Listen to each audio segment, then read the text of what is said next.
Baluarte de la Verdad. Un ministerio sin ánimo de lucro para difundir la sana doctrina, según nos ha llegado por la revelación de Dios, que nos fue dada a través de los santos profetas y apóstoles del Señor Jesucristo, contenida en los 66 libros de la Biblia que conforman las Santas Escrituras, las cuales son la única, toda suficiente, segura e infalible regla del conocimiento, fe y obediencia salvadoras.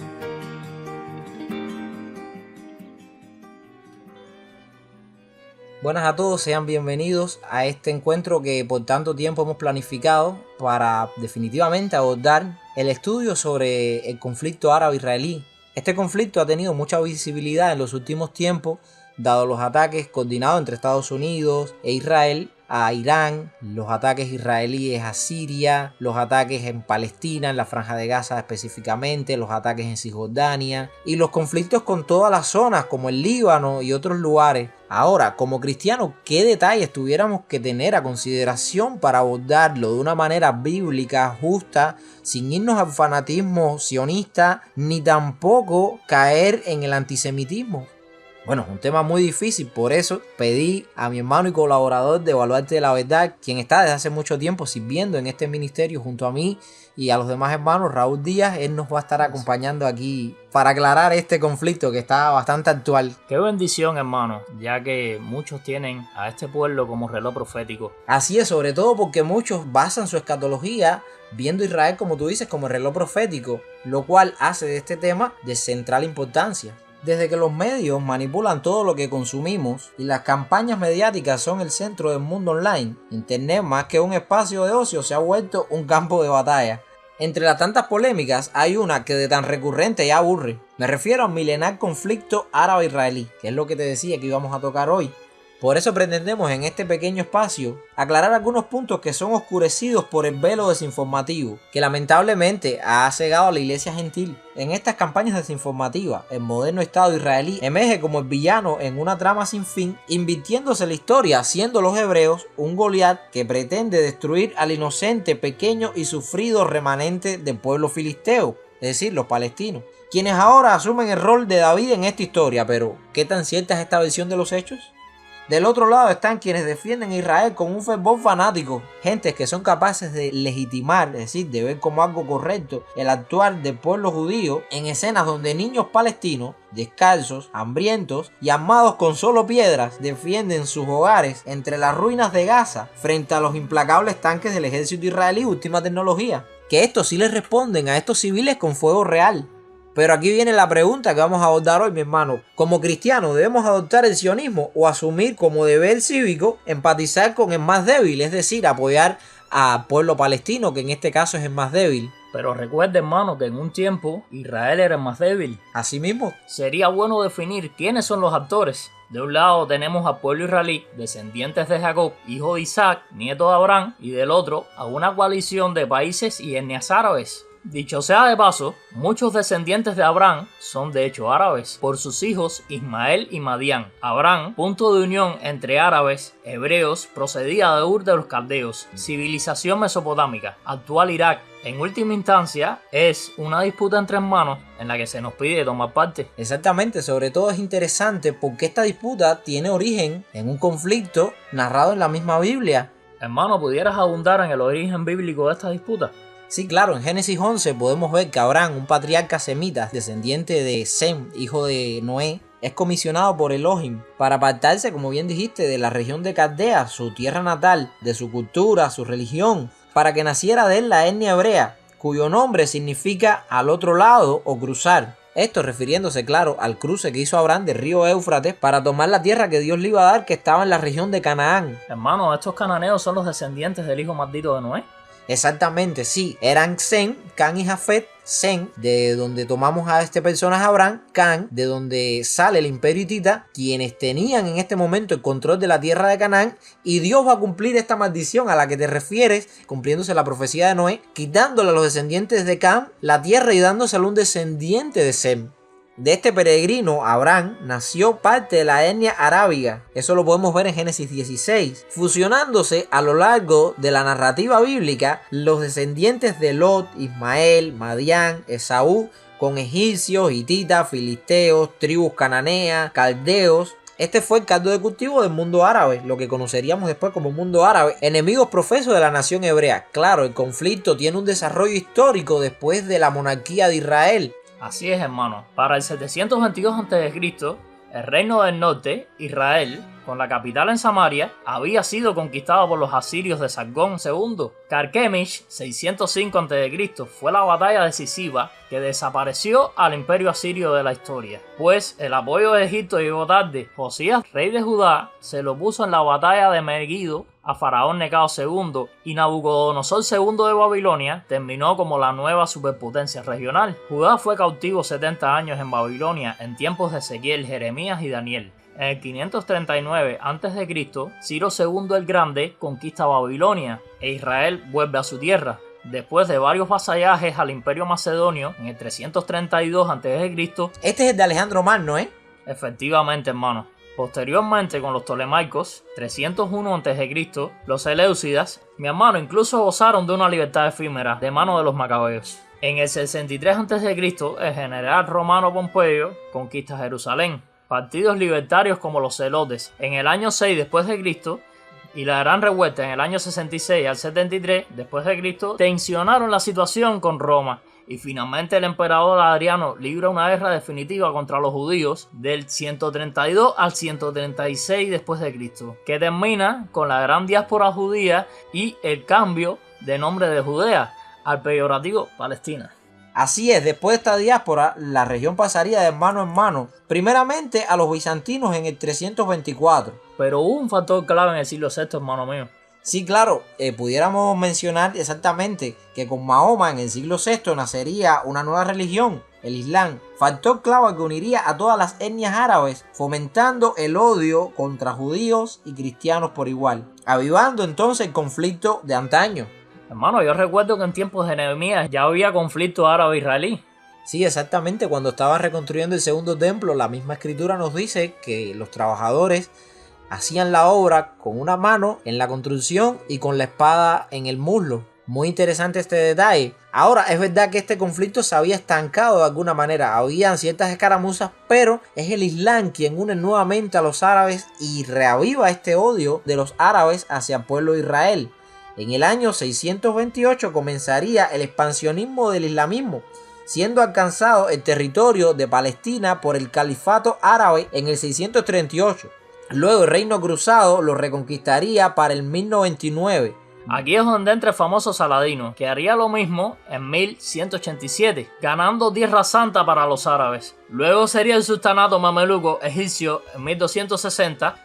Después sería el Imperio Otomano en 1516. Después controlaría la región el mandato británico de 1917 hasta que en 1948 se crea el Estado moderno de Israel.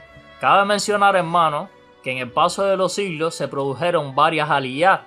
Estas famosas aliyá, para quien no lo conoce, son los retornos judíos a la tierra de Sión. Así es, hermano. En el 1141, Yehudá Haleví, Yosef Caro guió a la gran comunidad judía de Safed en 1535. Otra oleada tuvo lugar en 1209 a 1211 y 1226.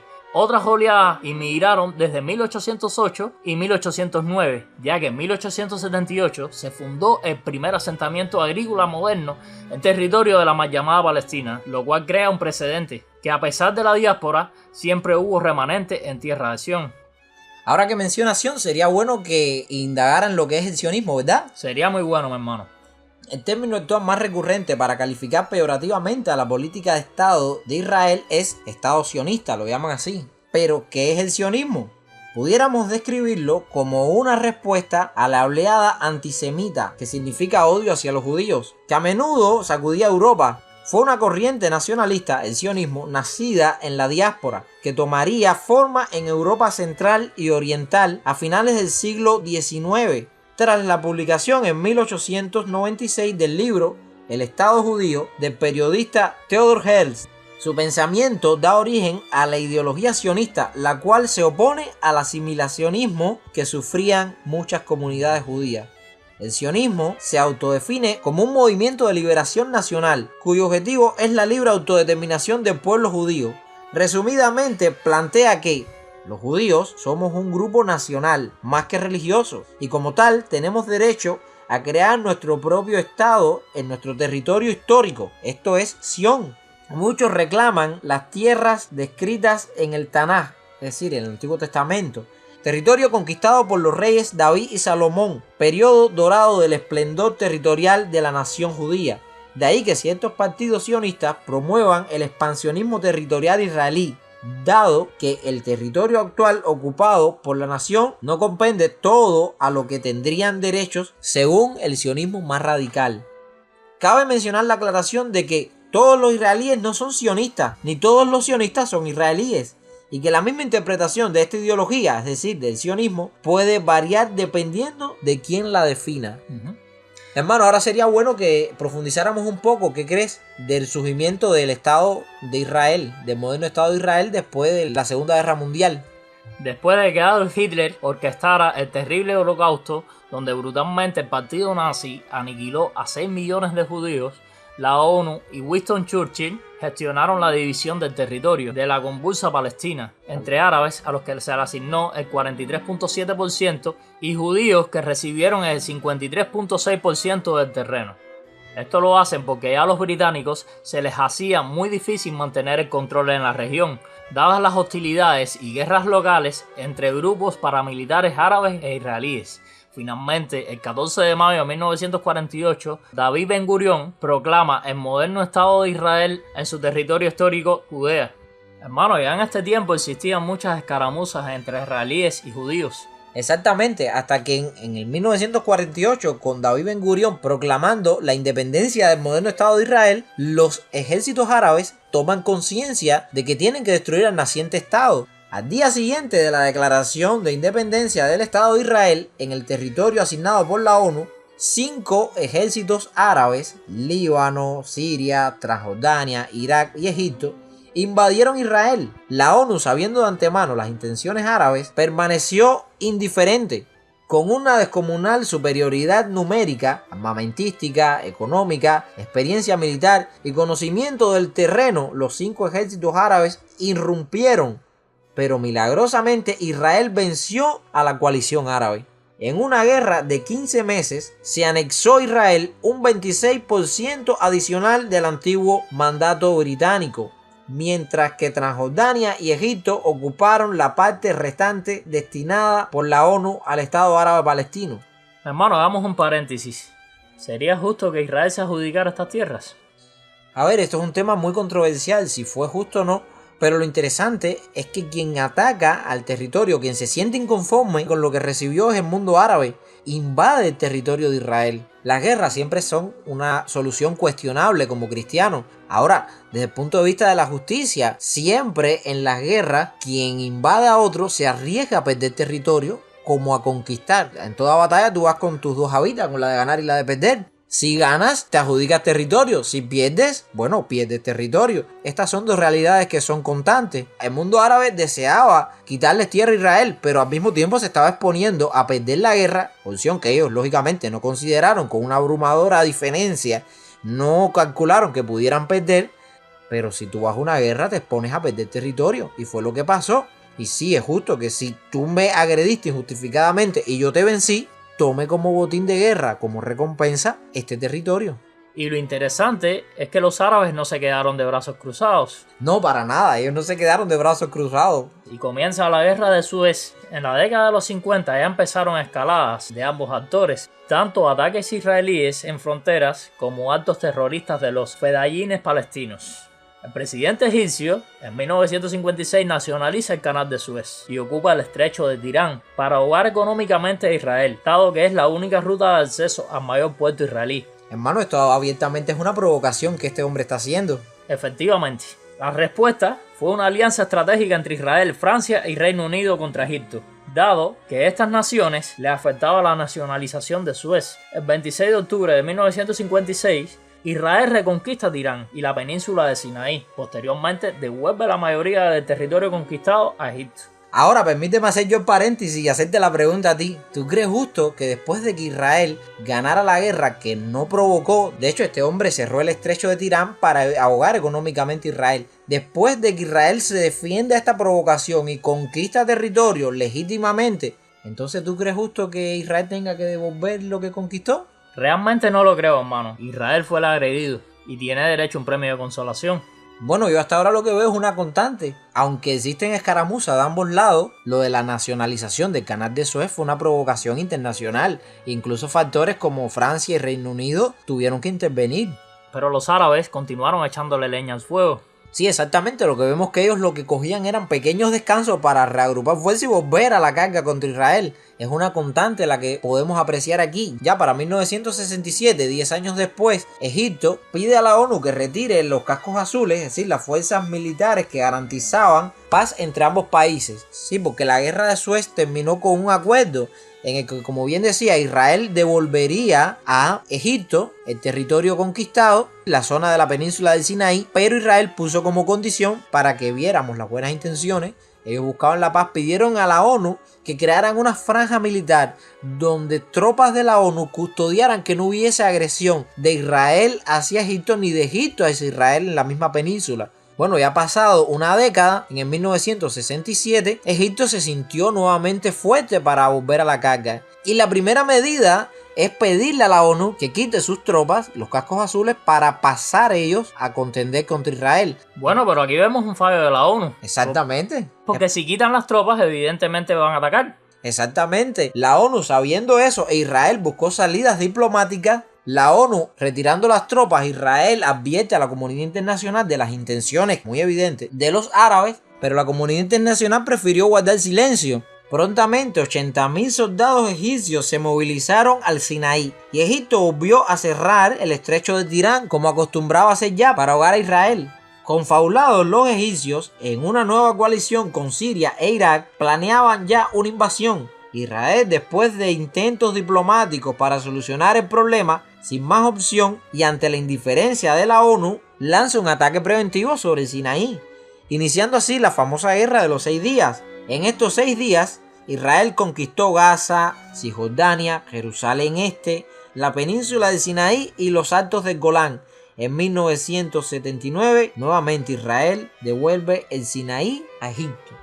Aquí podemos ver nuevamente el mismo escenario. Israel es atacado, milagrosamente vence con una fuerza inferior a un ejército superior y también se le exige a la comunidad internacional que hizo caso omiso a las peticiones diplomáticas de solucionar el conflicto cuando la ONU erradamente retiró sus tropas que garantizaban la paz. Ahora esta comunidad internacional que negó el auxilio diplomático a Israel le exige que devuelva territorio. Así es, esto definitivamente es una injusticia. Pero tampoco se darían por vencidos los árabes. Nada de eso, varón. Tenemos la guerra de Yom Kippur en 1973, precisamente el 6 de octubre de 1973, día de la festividad más solemne para el pueblo israelí, Yom Kippur. Los árabes atacan Israel. La fecha había sido escogida intencionalmente, ya que la población estaría ayunando en sus hogares, lo que hacía su posición defensiva más vulnerable. Egipto y Siria, con el apoyo de la Unión Soviética, invadieron rápidamente Israel. Pero milagrosamente la reacción de Israel fue tal que remontó rápidamente, y ni con el apoyo colosal de la superpotencia militar soviética, la coalición árabe pudo cumplir sus objetivos. Israel los venció nuevamente y conquistó territorio y consigue por primera vez en el transcurso de esta guerra el apoyo de Estados Unidos. En posteriores negociaciones con la ONU, Israel devuelve gran parte del territorio a sus vecinos en los acuerdos de Camp David en 1978. Es decir, se volvió a repetir el escenario. Los árabes siempre están jugando con la ventaja. Invaden porque si ganan, ganan. Y si pierden, no pierden. Porque la comunidad internacional hace que Israel les devuelva el territorio. Sí, pero hay que decir la verdad realmente. Israel siempre devolvía el territorio con una mordida. Sí, siempre sustraían parte, pero ya ese territorio había sido conquistado. Aún el devolver la gran mayoría del territorio era un acto de generosidad y de buenas intenciones hacia los árabes. Otro dato curioso, mi hermano, es que siempre se piensa que desde el principio Israel contó con el apoyo de Estados Unidos y no. Precisamente quien busca el apoyo de una superpotencia es el mundo árabe, quien en alianza con la URSS desata una fuerza y un poderío militar aún superior del que ya tenían. Y es en el transcurso de la guerra de Yom Kippur, guerra que no solo empezaron con apoyo de la superpotencia rusa, sino que aparte de eso, eligieron una fecha en que Israel estuviera con toda la guardia baja para atacar con una coalición internacional, porque hubieron países de las repúblicas que integraban el campo socialista que se unieron a atacar a Israel, ya sea con apoyo armamentístico, logístico o incluso de soldados, como en el caso de Cuba, que sí envió soldados a combatir contra Israel en esta guerra y declaró la guerra a Israel. Aún así, Israel venció, y es en el transcurso de esta última guerra donde Israel gestiona, dado el marco de la Guerra Fría, el apoyo de Estados Unidos para de alguna manera equilibrar el peso. Y aquí es donde empieza en el 1973 una relación formal de hermandad entre Estados Unidos e Israel. Pero recuerden que desde antes del 48 ya Israel estaba recibiendo ataques árabes. Hermano, te pido que me hables de la Revolución Islámica. Hermano, ¿y cómo entra Irán en escena? Sí, eso es un caso muy interesante porque hasta ese momento Irán era aliado de Israel.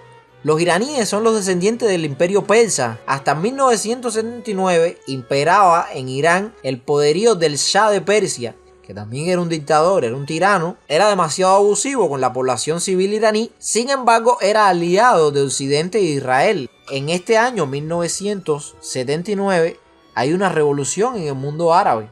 El mundo árabe sufre una transformación tanto en Irak como en Irán. Pero centrándonos en Persia, la revolución islámica fue el desenlace de una serie de factores políticos y sociales que originaron un descontento en la población. Me limitaré solamente a 6. El primero es el descontento con el Shah de Persia. El segundo, una modernización acelerada. El tercero es la desigualdad económica inherente a toda dictadura, donde la élite alrededor del dictador se enriquece, en cambio la población de a pie sufre la miseria. En cuarto lugar tenemos la represión política atroz del régimen sobre los opositores. En quinto lugar, la influencia extranjera. La Unión Soviética, China y otros países hicieron mucha presión apoyando a todos los opositores que pudieran desestabilizar al régimen del Shah y que Persia pasara del lado occidental al lado oriental. Y por último tenemos el papel del clero chiita, y este fue fundamental. Las protestas y movilizaciones del pueblo fueron enfrentadas con violencia y represión. Luego del exilio del Ayatollah Khomeini, líder chiita, hubieron huelgas generales que llevaron al colapso del régimen. Como resultado destaca el establecimiento de una revolución islámica chiita bajo el recio liderazgo del Ayatollah Ruhollah Khomeini como líder supremo, quien cambió radicalmente la política exterior, declarando el grito de yihad, esto es guerra santa, contra Occidente y jurando, muy importante esto, jurando la destrucción a Israel, calificándolo de pequeño Satán, siendo Estados Unidos el gran Satán en esta guerra. No pasaría un año en el poder para que estallara la guerra entre la naciente dictadura iraní chiita y la dictadura suní en Irak de Saddam Hussein. Como medio para alcanzar sus objetivos de aniquilar Israel, el Ayatollah Khomeini exportó su yihad, financiando grupos proxies cerca de Israel. El más potente fue Hezbollah, que ha subsistido hasta nuestros días, Hezbollah en Líbano. También financiaría, asesoraría y sería la mente directora tras Hamas en Gaza, las milicias chiitas en su vecina Irak y las milicias en Siria, sin olvidar las milicias desestabilizadoras en Yemen, los famosos hutíes. A esta coalición ellos denominarían posteriormente el eje de la resistencia. Bueno, por la evidencia analizada en esta historia, hermano, bueno es Israel. Tampoco es tan fácil. Vamos a hablar de las intifadas. Claro, esto es un factor clave. Las intifadas fueron al menos 2 levantamientos palestinos importantes contra la ocupación israelí de los territorios asignados a Palestina, a consecuencia de las guerras antes mencionadas. Porque si bien hasta ahora nos parece que el inocente, el bueno en esta historia es Israel, recuerden que quien ha tomado estas decisiones de atacar a Israel son los gobiernos árabes. Ahora, no siempre los pueblos están en acuerdo con lo que hace su gobierno, y menos en régimen dictatoriales e impositivos como son los comunes en el mundo árabe, donde quienes gobiernan en la mayoría de los casos son extremistas religiosos. Pero la población Los palestinos de a pie sufrían estas guerras, no estando de acuerdo con estas mismas una gran parte de la población palestina. Ahora ponte en el lugar de un palestino que ni su gobierno lo representa, de hecho lo lleva a guerras constantes contra Israel y recibe de Israel ataques. Entonces, ¿cómo te vas a criar tú? Con odio a Israel, y muchas veces porque no entienden de que Israel se está defendiendo y que es el gobierno quien está llevando a su nación a estos conflictos. Bueno, hablemos de la primera intifada, de 1987 a 1993. Dado el descontento que ocasionaban las restricciones de la ocupación israelí entre los palestinos, se acumulaban tensiones, y el punto detonante fue un accidente en el que un vehículo militar israelí atropellara a trabajadores palestinos. Los ciudadanos se rebelarían lanzando piedras y cócteles molotov a los soldados israelíes. Acá los palestinos descubren la eficacia de las campañas mediáticas y atraen la atención internacional victimizándose, aunque es digno de reconocer que sí se cometían ciertos abusos de poder del lado israelí. Esta intifada no dejaría muchas bajas humanas en comparación a la segunda. Con los acuerdos de Oslo de 1993 se pondría fin a esta intifada. En los mismos se acordó el reconocimiento del Estado de Israel por parte del mando palestino y el reconocimiento por parte de Israel de la Organización para la Liberación Palestina, OLP. Pero este no fue el único descontento, luego hubo una segunda intifada. Así es, hermano mío. La segunda intifada comienza desde el 2000 a 2005. Dado el sentir palestino de que el proceso de paz estaba empantanado, la negativa de retorno para los refugiados palestinos a territorio ocupado y la OLP de Yasir Arafat no les representaba. La situación estalló cuando el jefe de oposición israelí Ariel Sharon visitó la cúpula de la Roca en septiembre del 2000, pero con el permiso del jefe de la seguridad palestina. Sin embargo, la comunidad palestina, viéndolo como una provocación, al día siguiente cientos de jóvenes musulmanes apedrearon desde la explanada de la mezquita a los judíos congregados ante el muro. Es en esta intifada donde se generaliza el uso de las bombas suicidas contra civiles israelíes en centros comerciales, restaurantes y las redes de transporte público. Israel reacciona con los asesinatos selectivos de líderes terroristas. Hermano, ¿y estos asesinatos colectivos no serían una violación de los derechos humanos? Tendríamos que decir, hermano, entonces qué son los asesinatos selectivos. Sí, a ver, como asesinato selectivo tenemos las operaciones de inteligencia militar que ha llevado a cabo el Mossad y las FDI, es decir, las Fuerzas de Defensa de Israel, para captar, mediante el uso de satélites y cámaras e inteligencia, informes de inteligencia militar, donde se esconden los principales líderes de organizaciones como Hezbollah, Hamas y otras milicias paramilitares contrarias a Israel, y enviando ya sea tropas experimentadas como asesinos del Mossad, entre otros, o ya sea ataques de drones para eliminar a ese líder. Esto, al no tener ninguna jurisdicción fuera de organizaciones internacionales, pudiera ser visto como una violación a los derechos humanos de esas personas. Ahora la pregunta sería, ¿tienen derechos humanos los terroristas? Esa es una pregunta interesante. A personas que se dedican a sembrar el terror y precisamente a perpetrar ataques que violan los derechos humanos de miles, ¿hay que respetarle los propios? Es muy interesante. Bueno, hermano, para no alargarnos en un debate legal, vamos a lo que dice la palabra del Señor.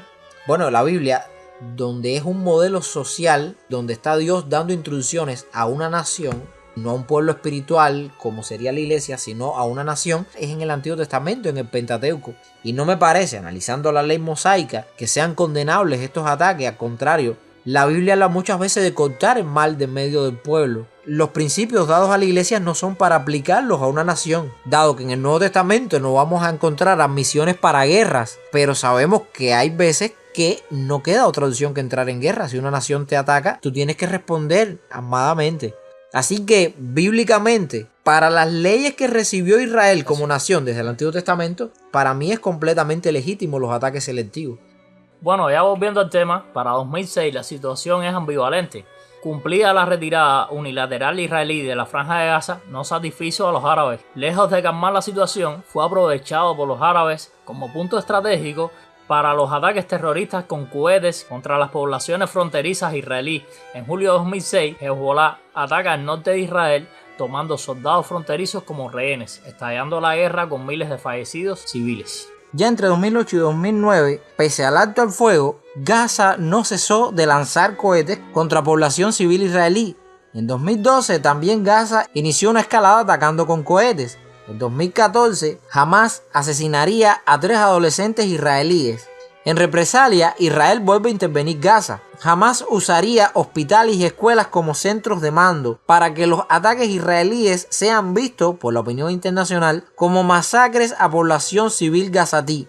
En 2021, las tensiones aumentaron y en su punto álgido, Hamás lanzó cohetes desde Gaza y Hezbollah desde el Líbano a Israel. E Israel respondió con bombardeos en ambos frentes. Y hasta aquí llegamos. Ahora la situación actual. Llegamos a la parte buena, hermano mío. El 7 de octubre de 2023, Hamás cometió el ataque más mortífero desde la fundación de Israel, al disparar miles de cohetes en su contra. Hombres armados se infiltraron en comunidades fronterizas, bases militares y un festival de música que se realizaba al aire libre, cometiendo masacres horribles. El presidente estadounidense Joe Biden calificó el ataque como la peor masacre de los judíos en un solo día desde el Holocausto. Este ataque masivo supuso el asesinato de 1.195 israelíes, 766 civiles, de los que 36 eran menores de edad, y 373 militares, y la captura de 251 más, que fueron llevados a la franja de Gaza. Esto llevaría una respuesta israelí contundente. La toma de Gaza, operaciones terrestres de la FDI con precisión inigualable de Mossad, descabezaron Hamás. Luego, una legendaria operación del Mossad hizo estallar los Vipers que utilizaban las milicias de Hezbollah. Ataques selectivos descabezarían Hezbollah. Destruidos todos los proxies de Irán, Israel se concentró en ir de una vez contra su enemigo mayor, Irán.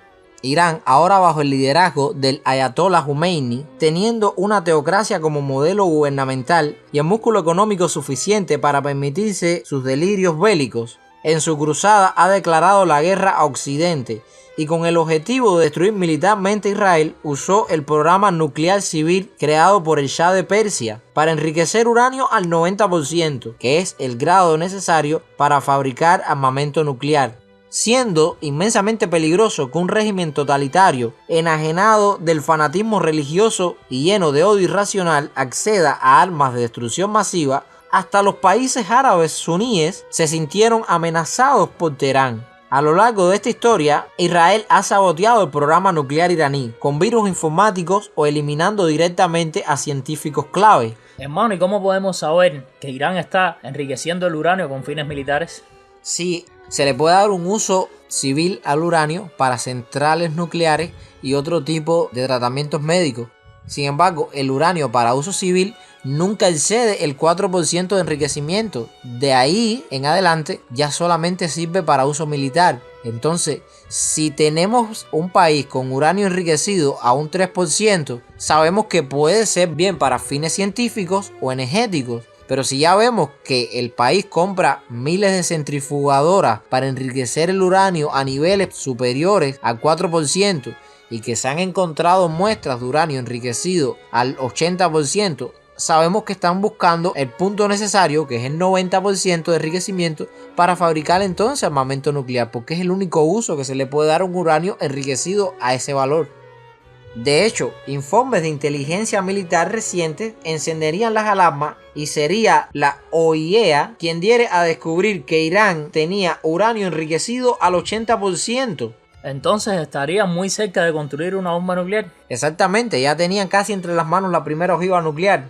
Consternado por esto, Israel no podía esperar porque se concretaran las negociaciones del régimen iraní con Donald Trump, pues las mismas eran una estrategia para ganar tiempo, y sabiendo Israel que Tel Aviv sería su primer blanco, Benjamín Netanyahu optó por un ataque preventivo que dañara lo suficiente el programa nuclear iraní, siendo el 22 de junio de este año 2025 que una operación especial israelí en cooperación con Estados Unidos, usando bombarderos B-2 Spirit y bombas antibúnker GBU-57AB, atacaron las instalaciones nucleares principales de Fordow a más de 80 metros de profundidad. Al parecer, el daño fue parcial y el programa nuclear iraní sigue casi intacto, retrasándose solo por unos meses. A la vista de esta realidad de que todavía Irán está muy cerca de acceder a las ojivas nucleares, es de esperar que la guerra entre Israel e Irán siga activa. Y que la comunidad internacional, dado el peligro que supone que un régimen con las características de los ayatolás tengan acceso a tan poderosas armas, prefieren mirar hacia otro lado y no condenar en este caso a Israel.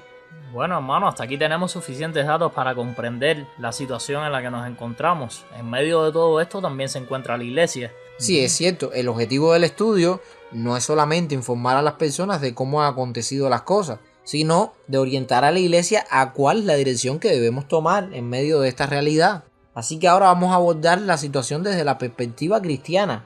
Como cristianos debemos tener claros ciertos preceptos bíblicos. Oponerse a la guerra como solución a los conflictos es uno de ellos.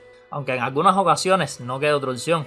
Israel ha tenido que defenderse y pelear guerras que en muchos casos ni han deseado iniciar, ni provocado al agresor e incluso han evitado. De igual modo, es cierto que otras las ha procurado, siendo el agresor ha abusado de su fuerza y en vez de impartir justicia al enemigo, han tocado el umbral de genocidio. En otras contiendas tomaron la iniciativa en ataques preventivos, lo cual no es cuestionable, ya que la paz inmediata costaría mayores hostilidades mañana. Dejar fortalecer un enemigo sería condenar el futuro, pero en cuanto a contiendas que no ha iniciado, en tales casos una defensa es legítima, pues dejar que terroristas masacren a tu pueblo injustamente, pudiendo defender al inocente no es una opción. Dios mismo ordenó guerras defensivas y en el Antiguo Testamento legitimó el derecho de Israel para poseer su tierra.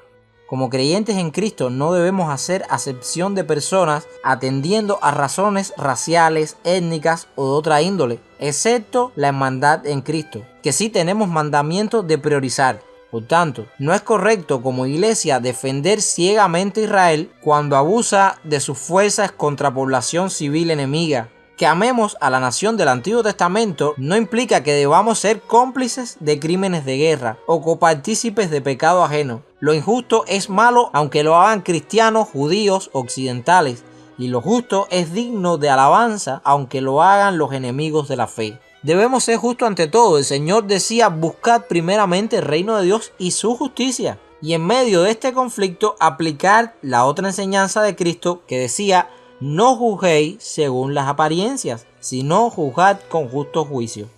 La iglesia es el pueblo de Dios, heredera de las mismas promesas antes mencionadas, pero sin obviar que fueron primeramente dadas a través de la iglesia judía. En palabras de Pablo: ¿qué ventaja tiene, pues, el judío? ¿O de qué aprovecha la circuncisión? Mucho, en todas maneras. Primero, ciertamente que les ha sido confiada la palabra de Dios, pues que si alguno de ellos han sido incrédulos, su incredulidad hará hecho nula la fidelidad de Dios. De ninguna manera, antes bien sea Dios veraz y todo hombre mentiroso. Romanos 3 del 1 al 4. Es Pablo quien dice: la salvación es primeramente al judío y luego al gentil, y llama a los judíos ramas naturales y a los gentiles injertos.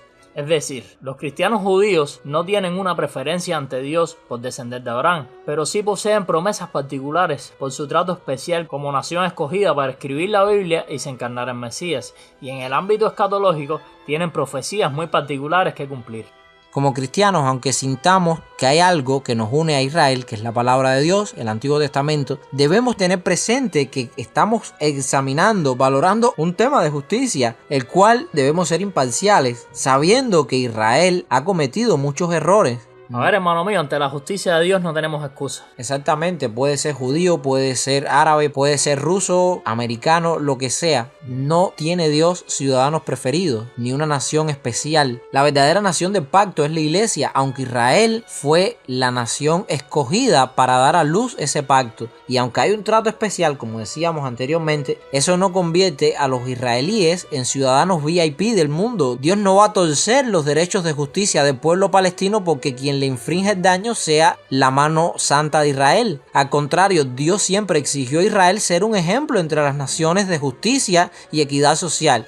Y vemos que por los elementos que hemos examinado en las primeras guerras antes del 79, ya sea la guerra de Suez, la guerra de la independencia, la guerra de Yom Kippur, la guerra de los 6 días, Israel siempre actuó de la manera más equilibrada posible. En estos tiempos, bajo las órdenes de Benjamín Netanyahu, Israel se ha alejado demasiado de Dios. Y muchos de los males que golpean a Israel hoy no son más que consecuencia de lo que han sembrado. Bueno, entonces, como dijera Pablo, ya hemos acusado a judíos y a gentiles. Entonces, hermano, ¿cuál sería la postura equilibrada?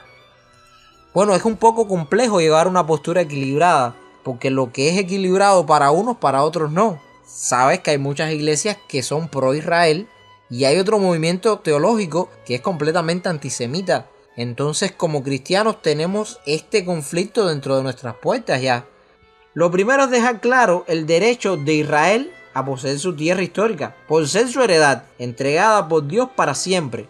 Me limitaré solamente a citar algunos textos donde se deja claro que la tierra será de Israel por siempre. Génesis 13:15, 17:8, Éxodos 32:13, Levíticos 25:23, Deuteronomios 30:30 y Primera de Crónicas 17:22.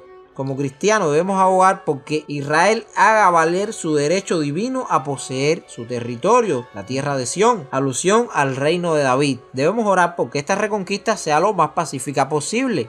El Salmo 122:6 nos indica: pedid por la paz de Jerusalén, sean prosperados los que te aman. Y que esta prosperidad se alcance sin dañar al pueblo palestino en lo posible es nuestra oración como cristianos.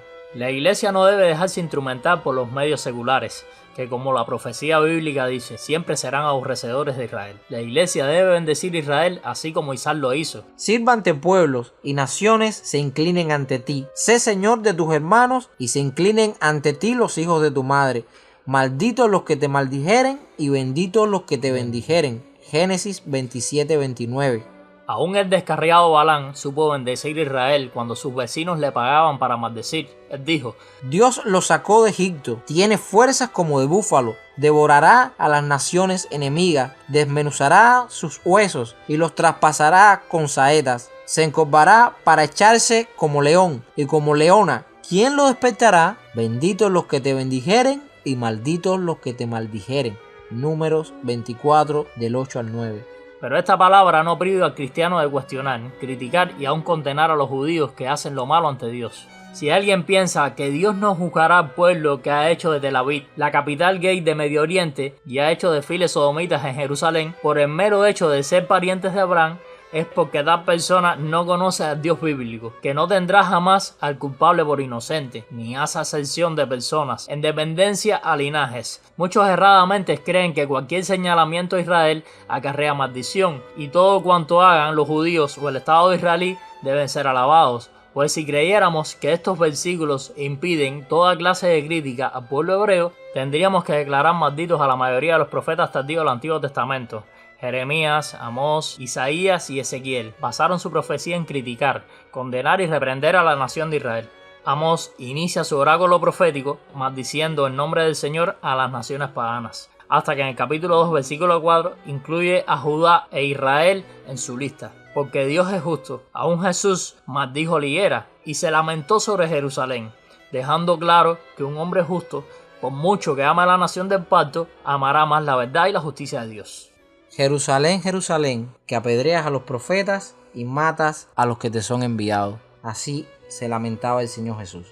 Como discípulos de Cristo debemos bendecir también al pueblo palestino. Que Dios les permita a ellos también poseer su estado. La Biblia no legitimiza el odio hacia Palestina.